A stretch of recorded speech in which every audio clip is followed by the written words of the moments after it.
Joining us now is Major Mike Almy. Major Almy was discharged from the Air Force under Don't Ask, Don't Tell, even though he was asked and he never told. He testified at the federal trial that resulted in a ruling 2 weeks ago that Don't Ask, Don't Tell is unconstitutional. Today he spoke at the rally in Maine. Mike, thanks very much for being here. It's nice to see you again. It's good to see you again. Thank you, Rachel, for having me. Hearing that update from Ken Strickland, from our Senate producer there, do you have any expectations in terms of what's going to happen in the Senate tomorrow? Are you optimistic about the chances for repeal? Personally, I'm still optimistic. There's been so much effort to get us to this day tomorrow, and there has been so much pressure, so much grassroots movement to get these senators to sway their votes, to support the American public on this issue. The reality of it is we just don't know. As Ken Strickland just highlighted, it's all going to come down to tomorrow afternoon, and it's going to be a real nail-biter.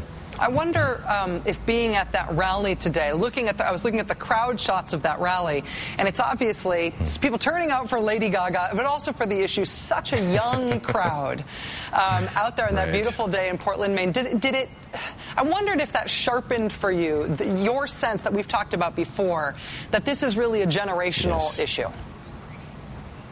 It certainly is, and today just really highlighted that. There were so many young faces out there, college students, high school students, young adults, partly because of Lady Gaga, but also because of this issue, because they're so passionate about this issue. And the younger generation in America, which is primarily the 20-something serving in the military today, the largest demographic, they by and large just don't care about this issue. They've grown up with gays and lesbians in their high school, on their sports teams, in their communities, and certainly in their military. And for them, it's just a non-issue. And it just highlights how out of touch the Washington leadership is on this issue.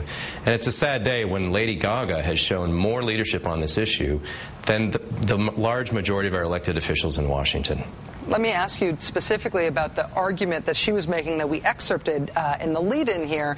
She's essentially saying that the whole cohesion argument, the whole good order and morale argument hinges on the idea that it's okay to be virulently homophobic in the military, that the people who have a hard time serving alongside gay people, that they're not the issue, that if they have a problem, that gay people are the ones who have to go. She's saying actually the problem should be that if you're really homophobic and distracted by gay people, maybe you ought to go home. What do you think of, I mean, it's interesting. She's a 24-year-old pop star making this argument, but it's a substantive argument. What do you think about that?